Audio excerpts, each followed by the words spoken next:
Vasya Upanishad and the Masnavi of Jalaluddin Rumi sung in Dhrupad. Inspiration and guidance for this project came from Shri M. This show has become an integral part of the Walk of Hope. Sunad is deeply grateful to Shri M for this journey of learning, singing, and walking the path of spirituality. Music for this show in the Dhrupad style has been composed by Padam Shri Gundecha brothers. The sixth shloka of the Isha Vasya Upanishad, which was Gandhiji's favorite shloka, will be rendered in the Yajurvedic style of chanting. At the end of the show, which will last 90 minutes, we will have a short discussion on the ideas presented with Shri M and eminent artists, scholars, and scientists who are present here today. Please switch off your mobiles, relax, and enter the world of Isha Rumi, beyond form.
Om, all that is full, all this is full. From fullness does fullness emerge. When fullness is taken from fullness, fullness still remains. Om, peace, peace, peace. This magnificent declaration of the truth forms the invocatory shloka of the Isha Vasya Upanishad. The Isha Vasya... Excuse me? Yeah, I'm sorry, but this fullness, that fullness, what is the difference? I don't understand. We can interpret this fullness as the everyday world that surrounds us, the sensory world. Okay, and that fullness? It is the ultimate truth. That state of being which is perfect and pure and craves nothing. That fullness is the source of this fullness, our world. Even when this fullness is taken from that, fullness still remains. This and that are actually one and the same. Truth. Only a veil separates them. The veil is your dividing mind. Rip off the veil, and all differences disappear. I'm sorry, but I have to come up here and ask you, what is this truth? That from which all beings are born, that in which, being born, they live, and that unto which in the end they enter.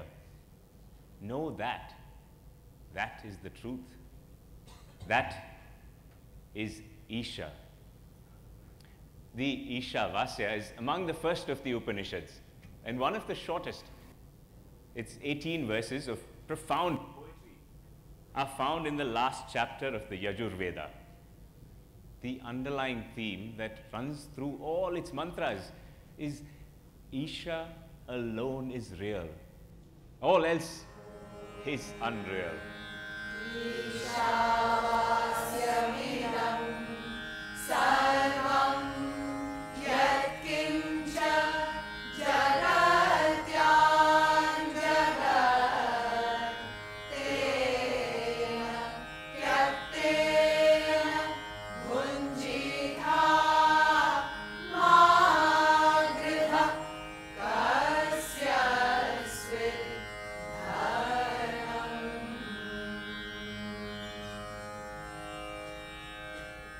Isha is in everything, anything that moves in the universe. The universe itself, which is moving, is enveloped by Isha. Everything belongs to Isha. So just let go and rejoice. Whose wealth is it anyway? Who am I? Why am I here? How and where do I find real happiness? I'm sure these are questions that haunt all of us.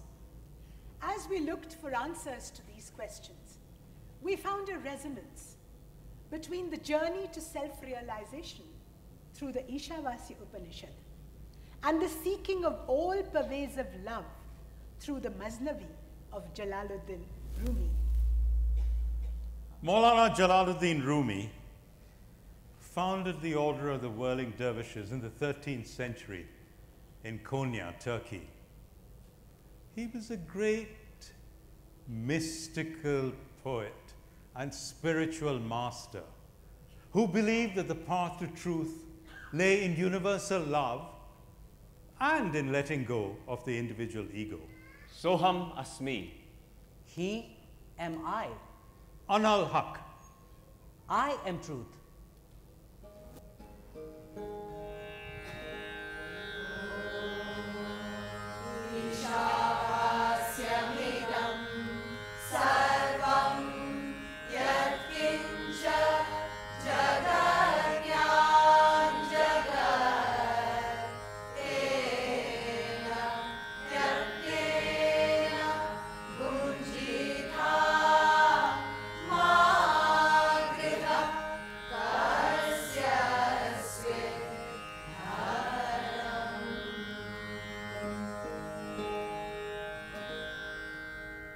Isha is enshrined in the hearts of all. Everything belongs to him. Do not covet anything. Your body and mind are simply inert matter until vitalized by a life force. So, what you're saying is that Isha lives within me and you and everything else. It permeates all matter, living and non-living. But in the rush of our daily life and our preoccupation with the objects around us, we are blind to Isha, is that right? Exactly. Extricate yourself from this jungle of sensory perceptions. Let go of the form and find the unchanging truth behind it. And you can do this wherever you are, even as you live in this material world.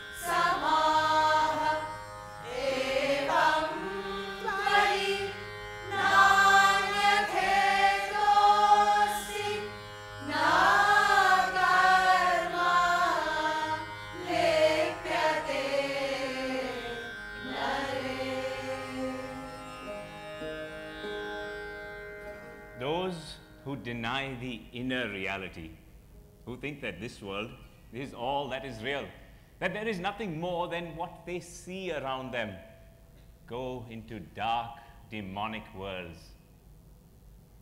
Wake up. Look. There is something beyond this physical body. A man has lived many years in a city. As soon as he goes to sleep, he beholds another city, full of good and evil, and his own city vanishes from his mind. He does not say to himself, "This is a new city. I am a stranger here." He thinks he has always lived in the city and was born and bred in it.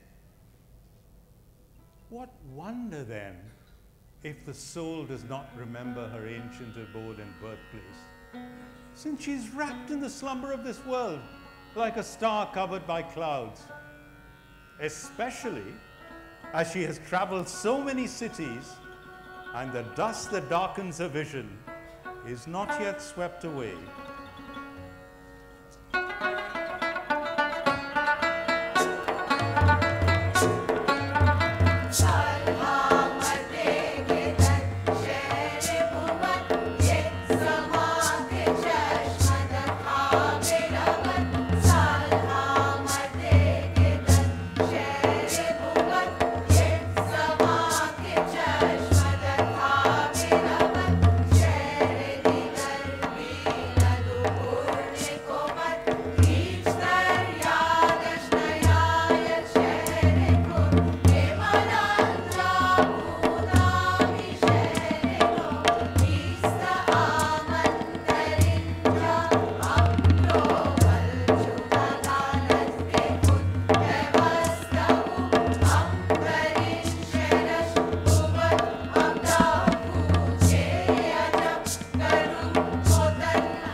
What is here, yet beyond the senses and the mind?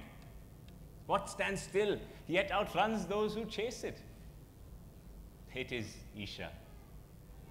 The star, veiled by clouds, is motionless and all-pervading. The soul, the Atman, by existing everywhere, is motionless and faster than the mind.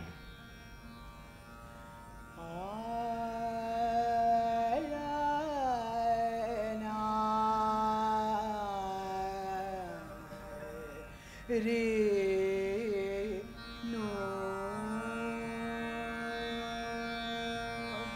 I, ne, ja, ekam, I, ne,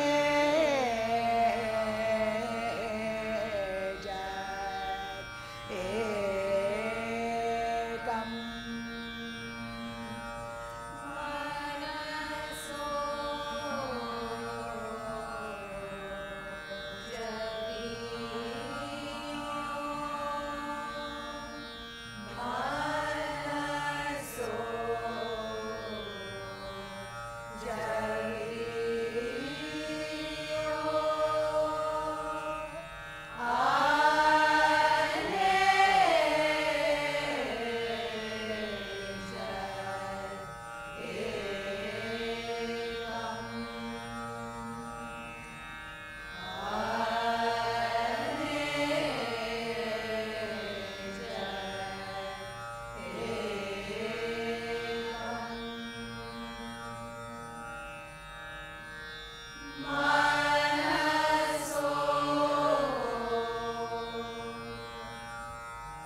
The Atman moves when we think that we are separate from it and we move towards it.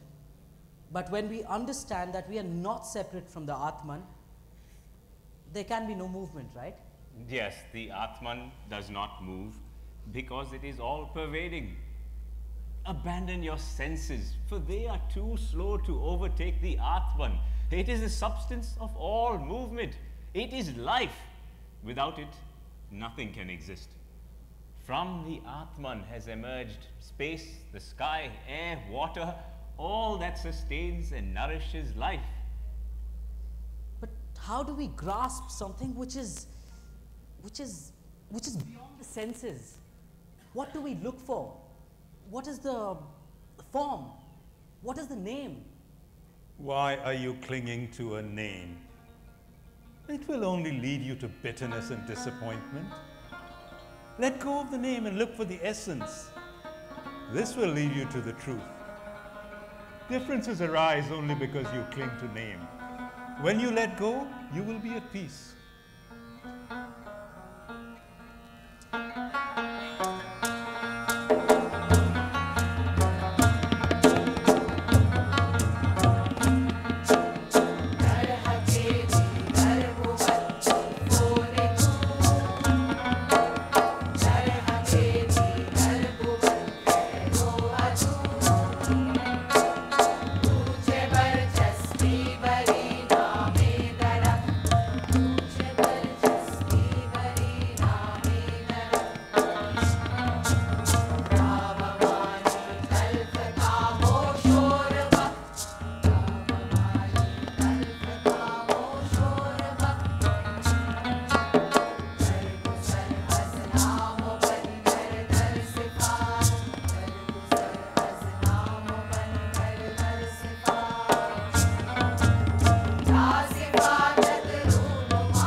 तद्दूरे तद्भक्ति.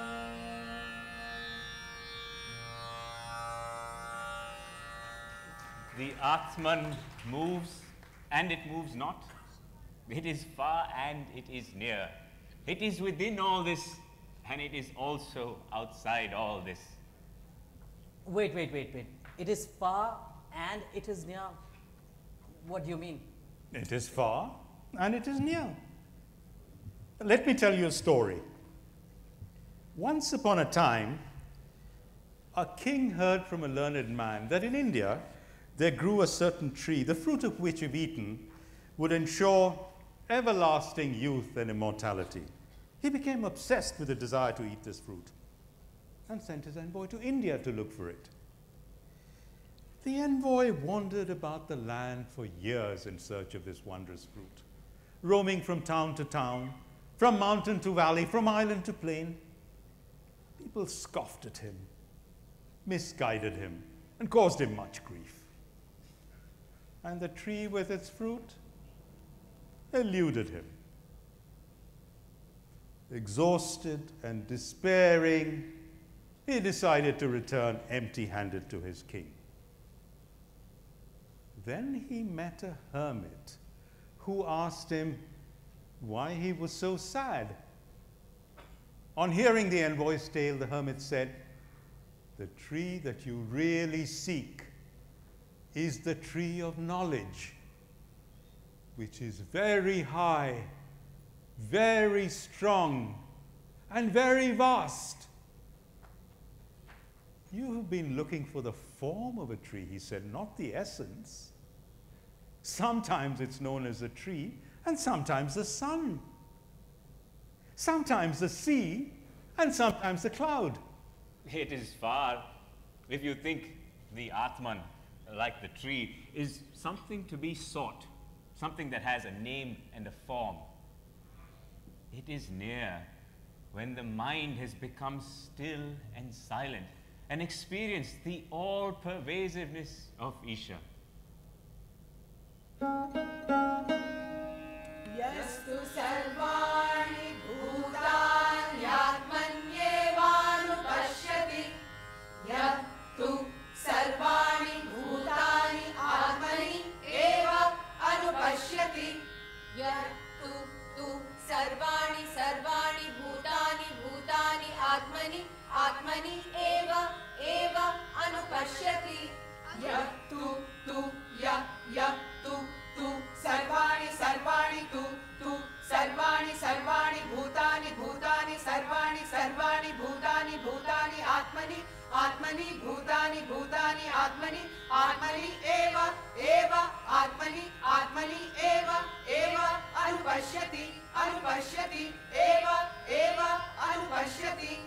Yattu tu yattu sarvani sarvani tu yattu sarvani tu sarvani sarvani tu sarvani bhutani bhutani sarvani tu sarvani bhutani sarvani bhutani bhutani sarvani sarvani bhutani atmani atmani bhutani sarvani sarvani bhutani atmani bhutani atmani atmani bhutani bhutani atmani eva atmani bhutani bhutani atmani eva atmani eva atmani atmani eva anupashyati anupashyati eva atmani atmani eva anupashyati.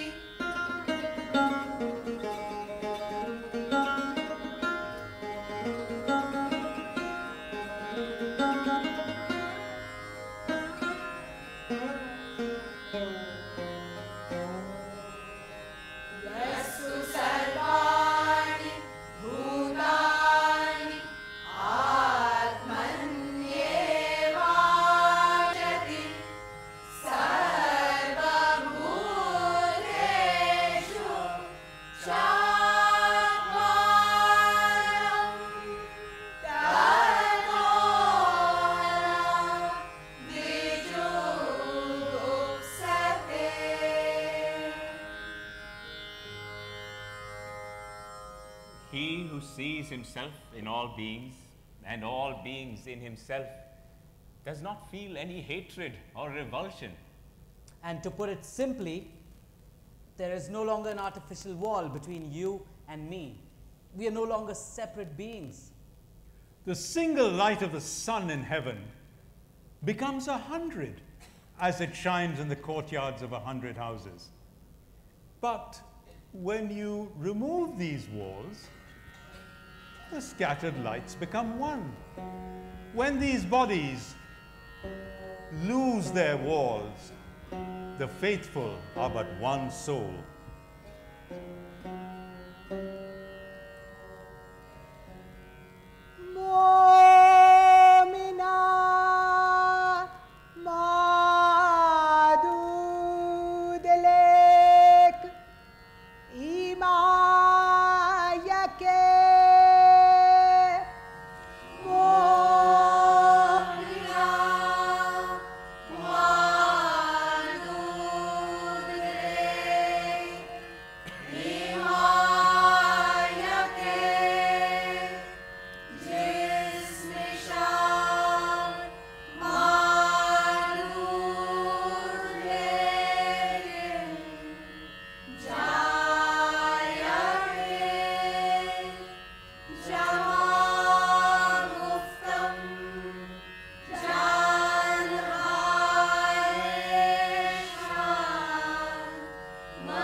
We share a common inner Atman.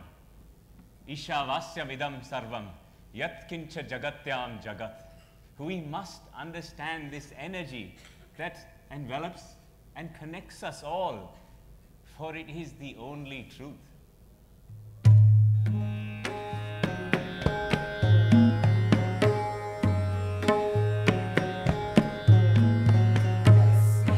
Sarvani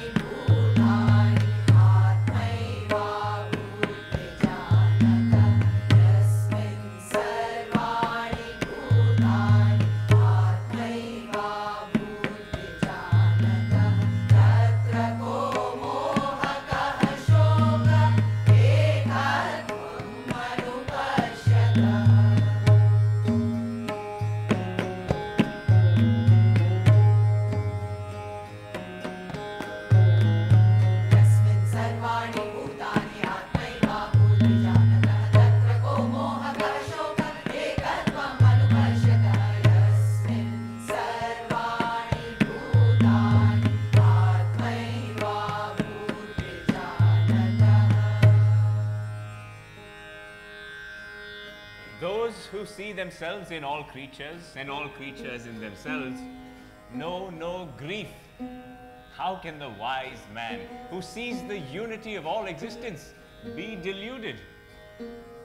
So, as long as we consider ourselves separate from others, we will continue to wallow in the sorrows of birth, growth, death and decay.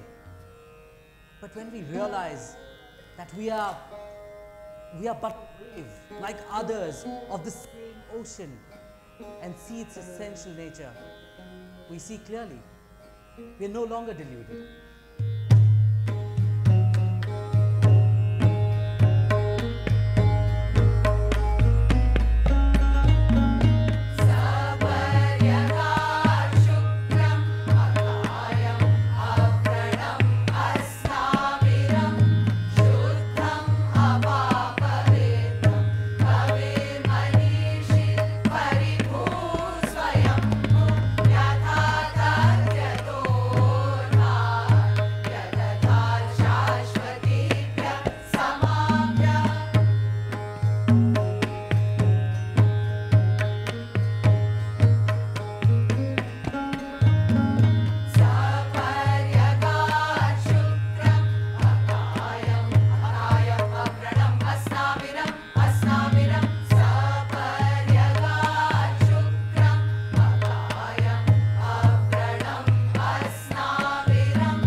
What is this Atman, this self within us?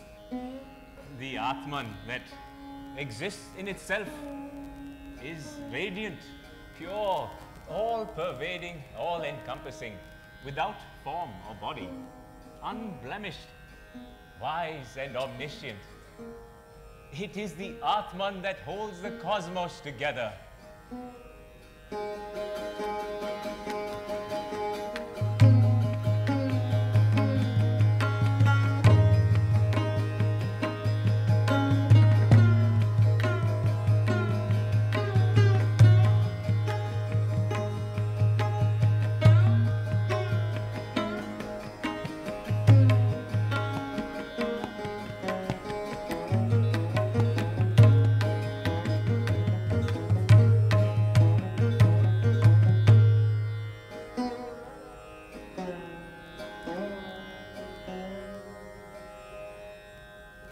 Innumerable are the ways to recognize him. Even though he is one, he has countless manifestations. Even though he is one, he has innumerable names. He could be a father, but he's also someone's son. He could be a tyrant to one and a benefactor to another. What you find is what you seek. Bang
We are told by the wise that those for whom only the material world is real live in blinding darkness, and those who believe that the inner world of meditation alone is real live in greater darkness still. The first, avidya, leads to a life of action. The second, vidya, to a life of meditation.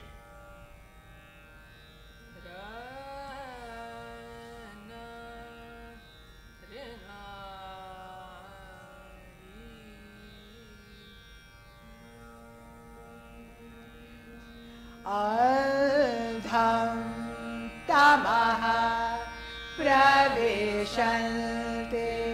ye vidyam upasate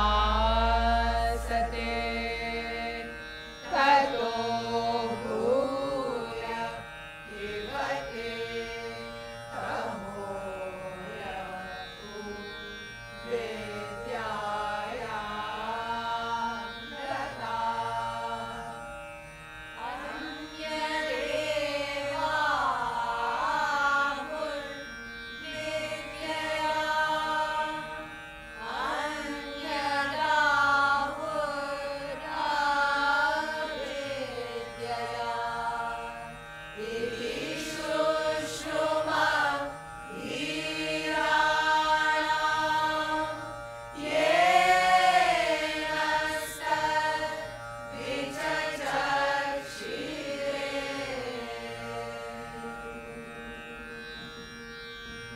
What you're saying is that avidya is the knowledge of the material world.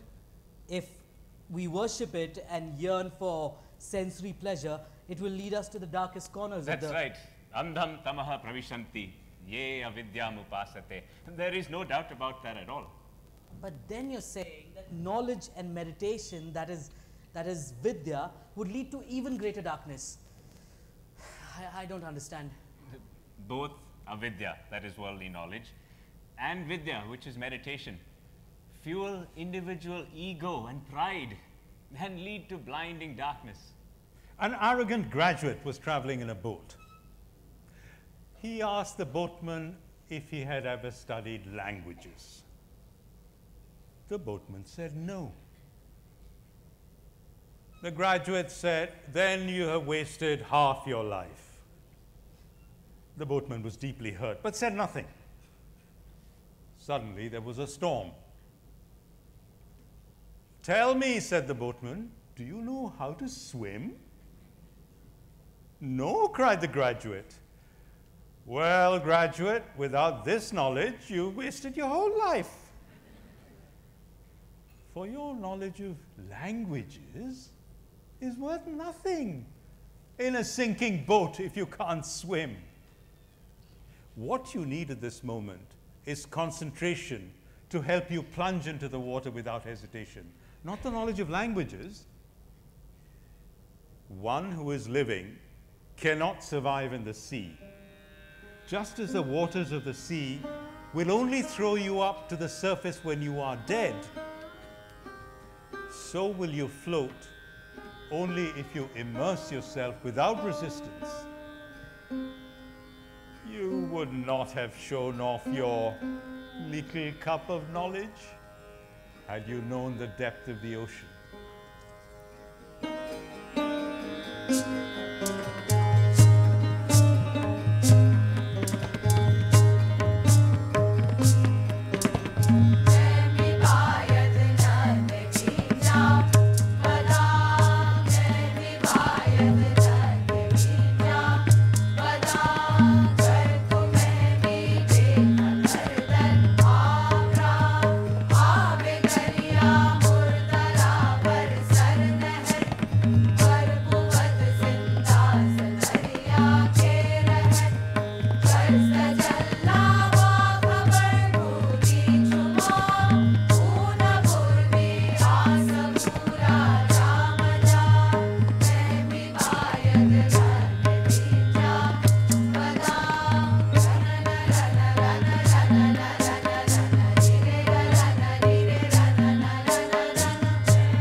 If material knowledge, Avidya. avidya, and meditation, vidya, Yes.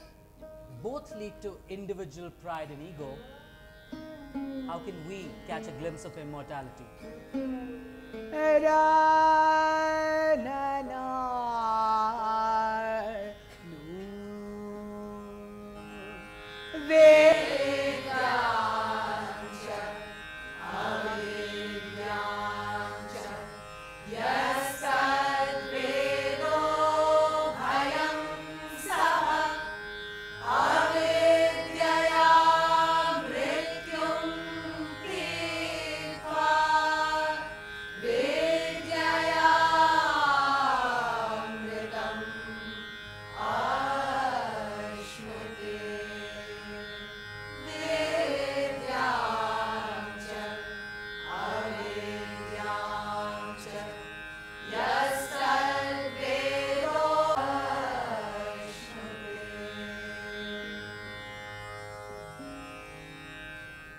There once was a harper who was known as the greatest musician of his age.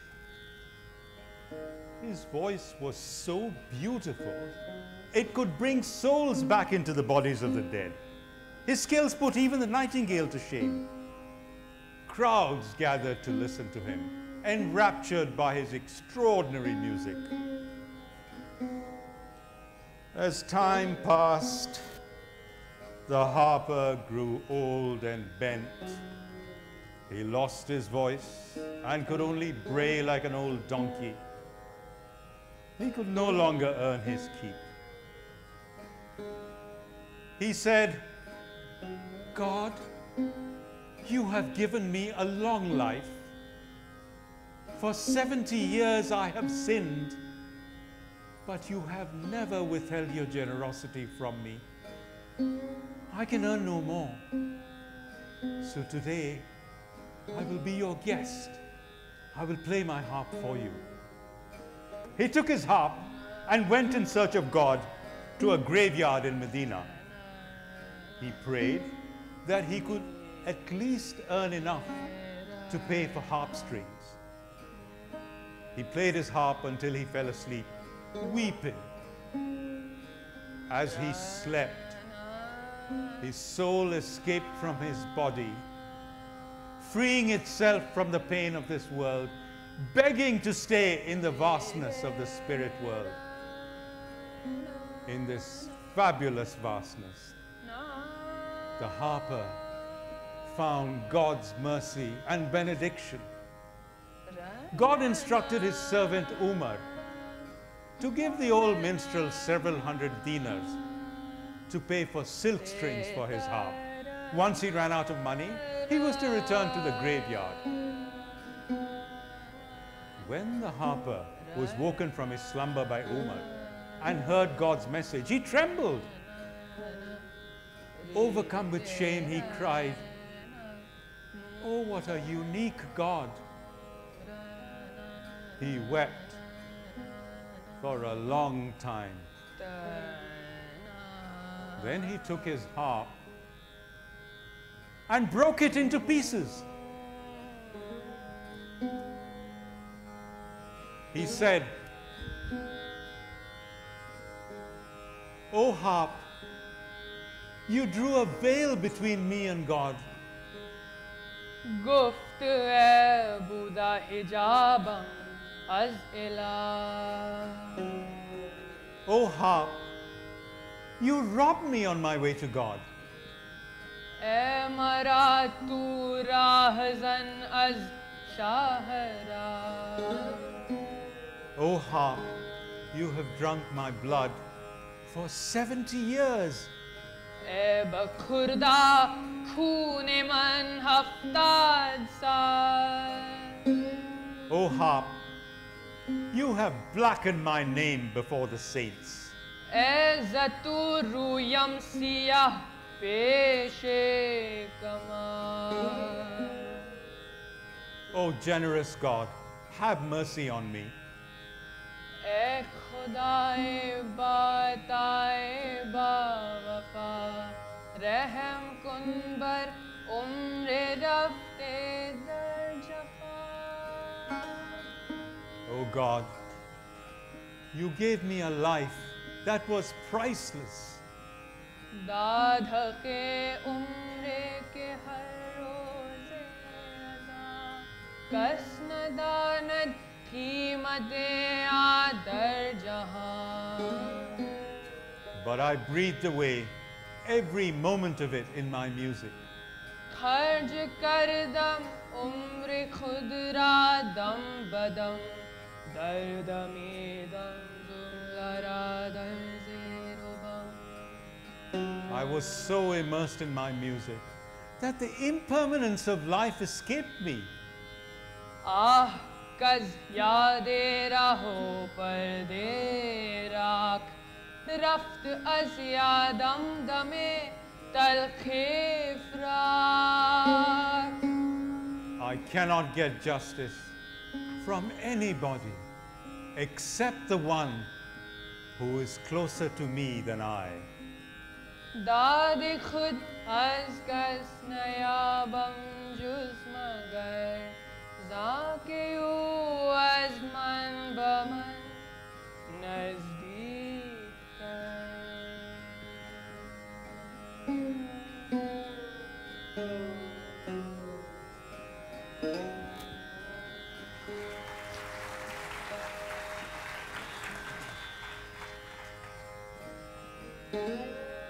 I suppose you can say that the mortal minus the ego, like the harper without his harp, is the immortal truth.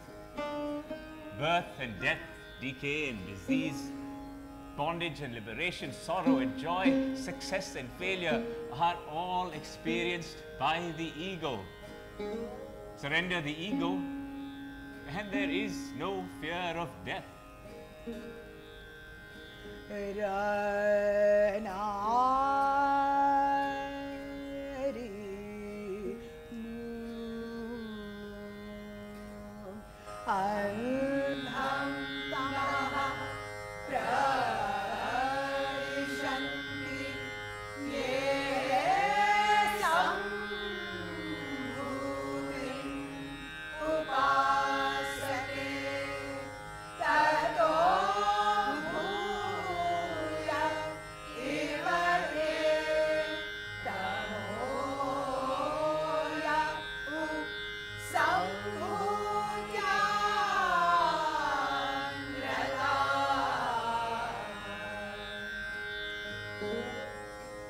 A Sambhuti is the perishable, manifest world, or Jagat.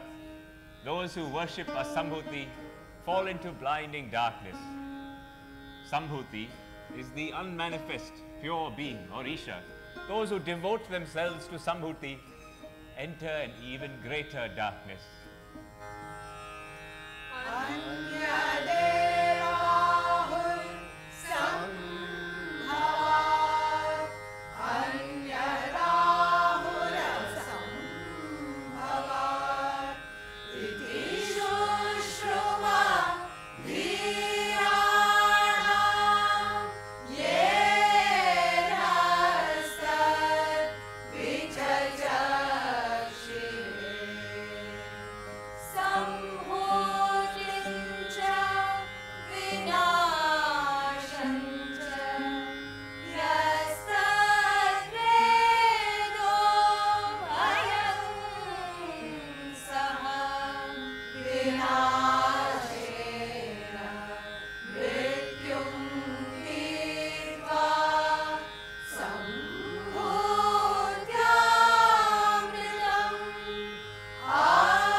Asambhuti and Sambhuti, crosses death through the knowledge of the world and attains immortality through the knowledge of Isha. Understanding Sambhuti and Asambhuti means giving equal importance to both in the way you live. As you cope with the demands of the world and pursue your search for the truth, you reach a maturity of understanding. At that stage, the manifest drops away like a baby slipping out of the mother's womb at birth. And we reach that wondrous garden, the bounty that surrounds and reaches within, removing all boundaries. There was a woman who gave birth every year, but no child lived longer than a few months. Each time she cried and complained that she had all the problems and difficulties of pregnancy, and then perhaps a month or two of joy with the baby, followed by the terrible grief of death. She had lost 20 children. She went to priests and holy men seeking an explanation. Then one night, she had a vision. She saw an everlasting garden full of flowers, the most beautiful garden she had ever seen. She saw her name on a palace and heard spirits saying, "You have done God much service. This bounty rewards you for your constant devotion." She entered the palace and found all her young. At this sight, she collapsed with joy. "You were lost to me," she cried, "but not lost to God. Residing here beyond my eyes, but within my spirit still." This realization takes patience and time. One must do sadhana and continue one's pursuit of the truth with steadfastness and deep understanding.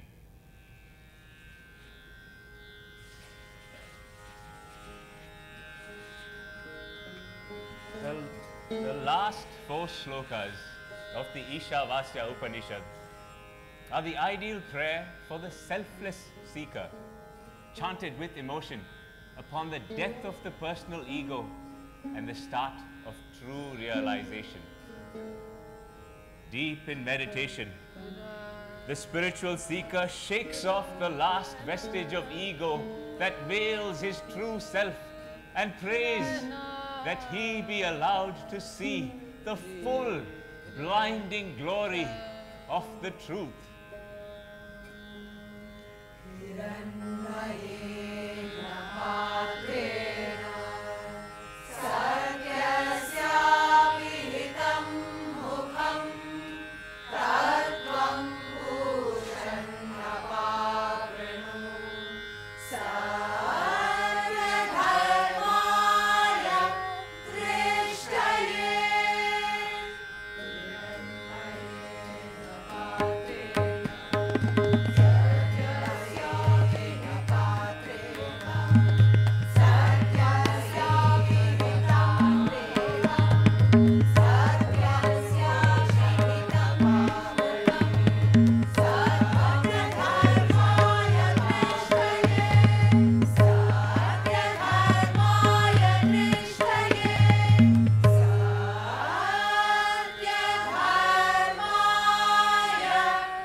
The face of truth is hidden by your golden orb, O Sun. Remove your orb so that I, who am devoted to that which is true, may behold the glory of truth. What is this golden orb that eclipses the true self? Is it the glamour and glitter of the material world? Or is it the golden color of the sun as it rises and sets? And the golden orb carries with it all the attributes that color our vision. Remove these attributes, cries out the dying ego, that I may see you as the supreme being without attributes, that I may come face to face with the truth I have been searching for. On the banks of a stream stood a high wall,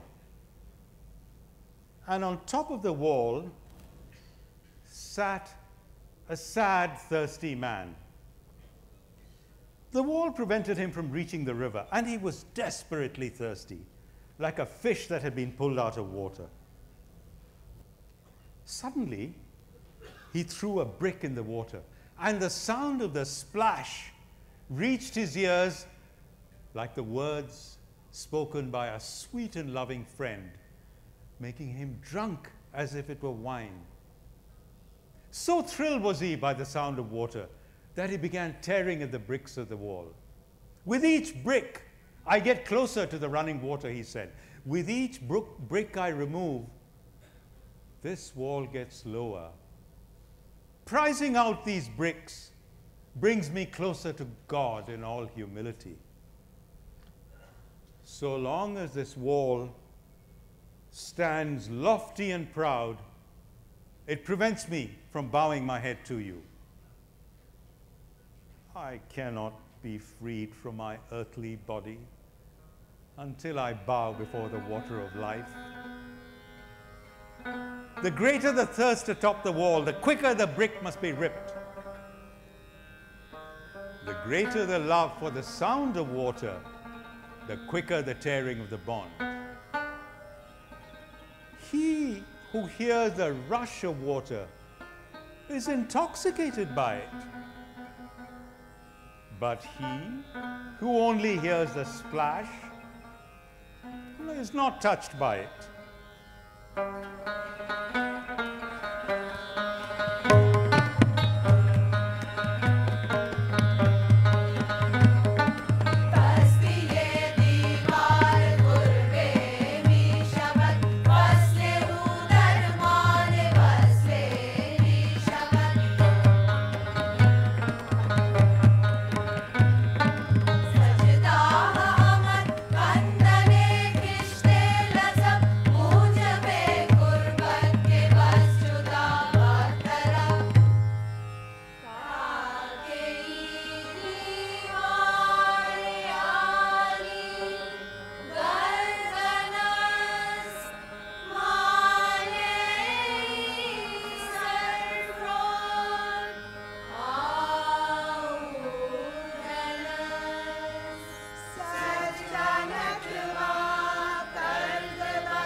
The seeker longs to discard his worn-out body, which is like the shadow that is waiting to be chased away by the dazzling glare of the sun, and realize the truth that will be revealed.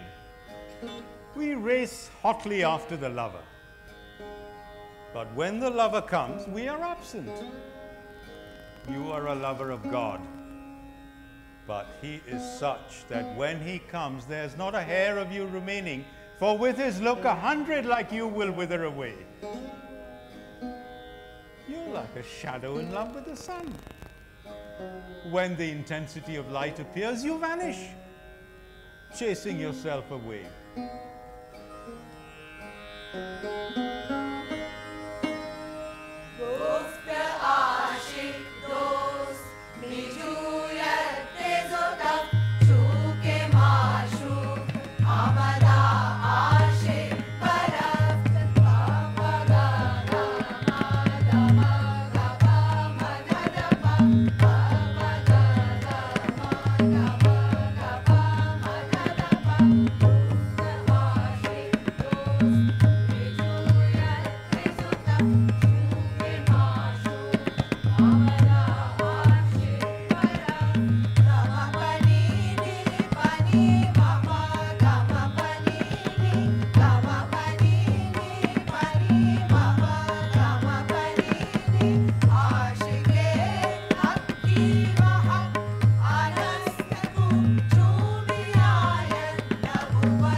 with the confidence and assurance of his inner nobility.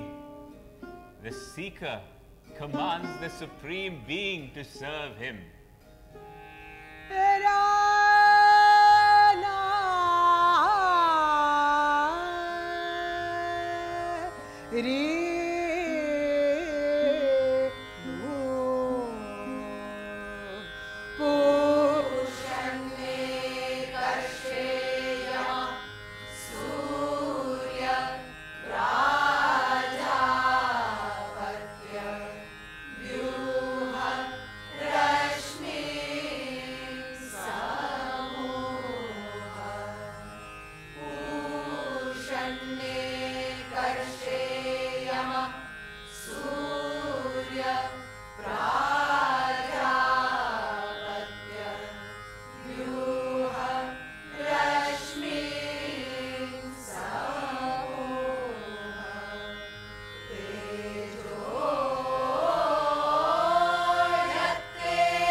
O Pushan, O Nourisher, O lonely traveler in the heavens, O controller of all, O Surya, son of Prajapati, disperse thy rays and gather up thy burning light. I behold thy glorious form, the Purusha within thee. He am I.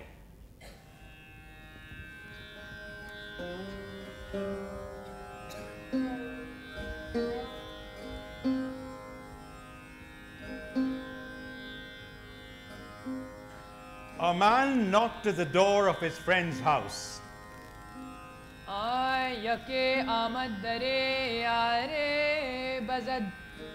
Who are you? Asked the friend from within.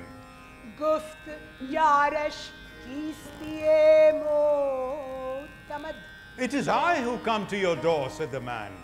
Guft man guftash. Go away, not now, this isn't the time. There's no place here for the immature. Baro hangam nist, barchuni khane makame kham nist. So the wretched man went away and traveled afar for a year.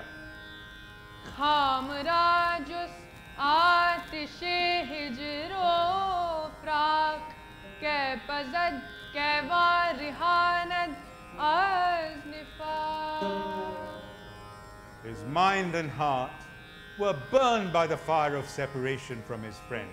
Raft miskino sale dar safar dar frake dost soze das sharar pokta gasht sokta pas baz gasht baz kar de khanae hum baz gasht. Eventually, the man returned and knocked again at the door of his friend's house with deep respect and humility. Hal khazad badar basad tarso adab tana bajed ba adab labze zalab. His friend asked, "Who's there at my door?" Bang zad yarash ke bardar kistan. "It is none other than you, O beloved," said the man. Guft bardar hum tui hai dilistan. His friend replied, "Then come inside my house, for here I can tell there is little or no room for two." Guft aknu chumani mandara Nist ganjai do manradare sara.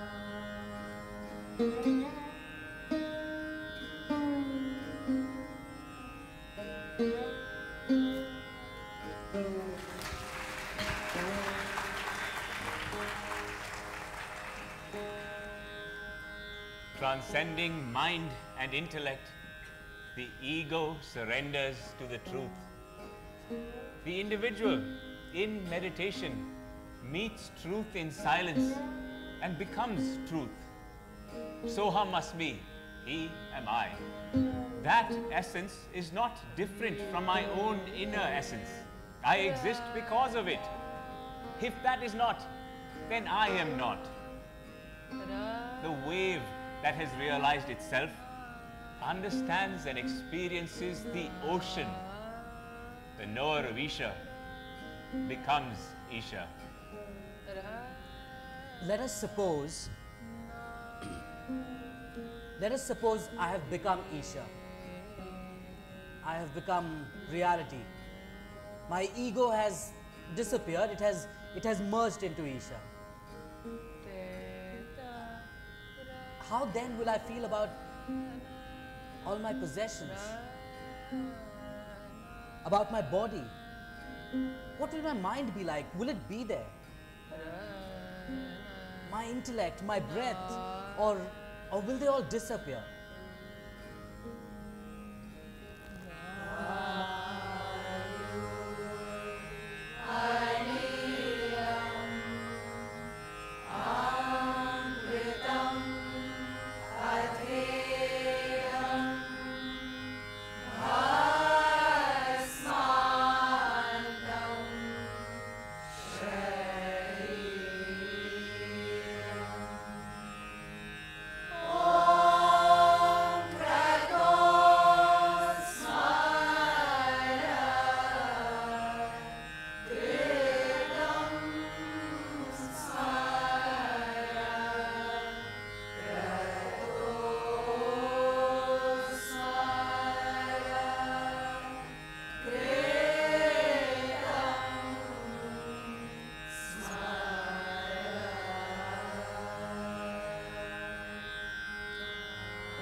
Let my life breath, my prana merge into the all-pervading air.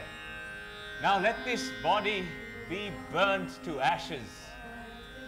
Oh my mind, remember the good deeds of the past. Oh, remember what you did. So, what you're saying is that if I were to realize the truth, I could face death as happily as I would life. Death would no longer be a tragic culmination, but a joyous beginning of an immortal existence.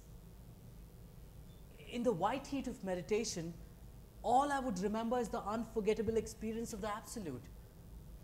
Carry my coffin when I die. And do not doubt that along with it goes the pain of living in this world. Or do not cry for me. Tears are the devil's work. When you see my hearse, do not sigh and lament. For meeting and union with the Lord are mine at the moment. When my coffin is lowered in the ground, do not bid me farewell. For the grave merely hides paradise from all and sundry. Like the sun and the moon that set and rise in harmony, when I go down, I will arise. The buried seed is growing. Why doubt its growth, this seed of man? Lower the bucket and it comes up full. Who complains at the well? Do not sigh and lament as you go down. Go to the other world, for you are going into no space.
The moon appears at dawn, gazing down upon me.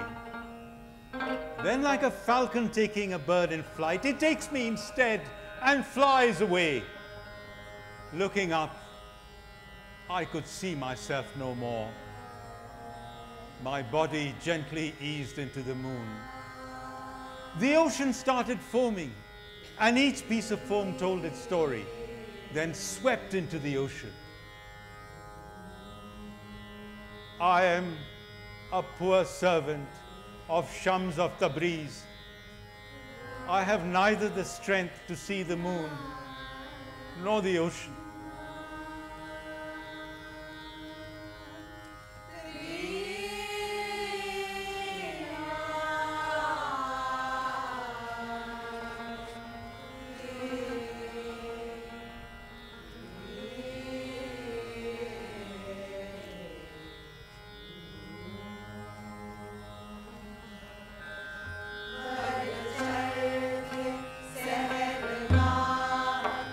Yate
Just as the ocean can foam and churn and absorb all within its waters, Agni, or fire, can burn and equalize everything to dust.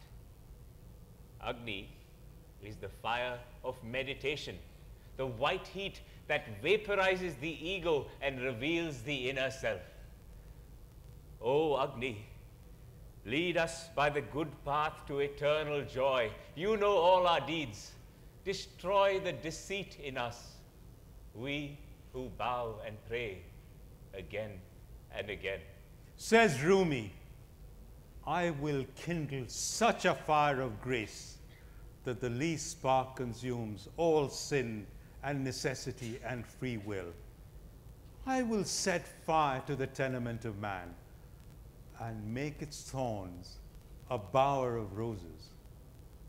But where was this fire before it emerged as a spark? Within the firewood, concealed like the spirit within our hearts.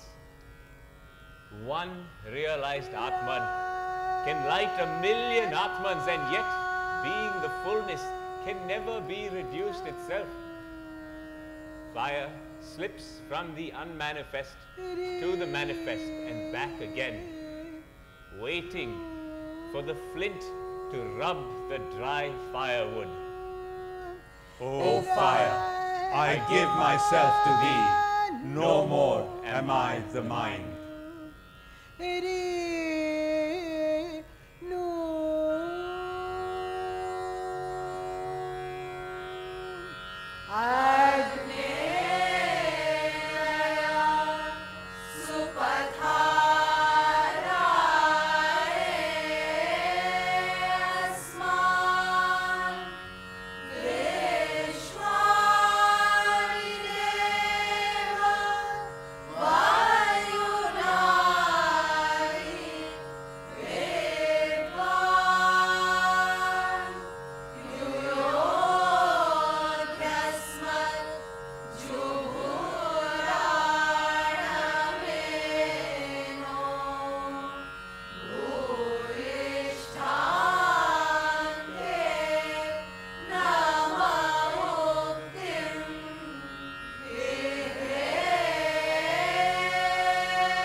I'd like to introduce our singers to you. Rama Srinivasan, Suchitra Deep, Alpa Bansal, Shanti Subbaraman, Aarti Rao, Tara Rajagopal, Nishant Panikar, Shoma Ganguly, Anuradha Chaudhary, Nilima Naik, Gauri Vishwanathan, Shakuntala Pai, Raji Murlidhar, Parul Nandini Munkur, Kanchan Banerjee, Bala, Prakash Shastri, Anupama Pai, and Kirtana Srinivasan. Our accompanists, Ramesh Chandra Joshi on the Pakhavaj and Duff, Dilip Panikar on the tabla, Shanti Subbaraman on the maraca, Bala on the sarod and rabab, Nishant Panikar on the tanpura. Our actors, Anshul Pathak as the Sutradhar, Thoman Olapalli, Shloka narrator, and Ravi Narayanan, our Rumi storyteller. Our dancer, Parul Shastri. The script writer of this show is Geeta Shanoy. Our movement, choreography and costume design was done by Madhu Natraj. Graphic design on this project, Roy and Aarti, as well as backstage management. On sound, we have Priyanka Sarkar and Das. And on lights, we have Roy. Our drama direction and the edit of the script is Rajyashri Dutt. Please come on to the stage.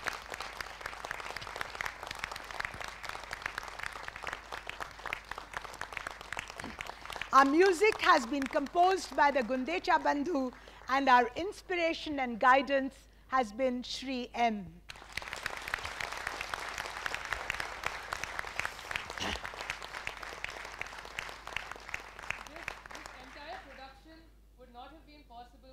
Tireless effort, the continuous hard work, and the excellent management, as well as the conception and direction by our beloved Guru, Srimati Tarakini.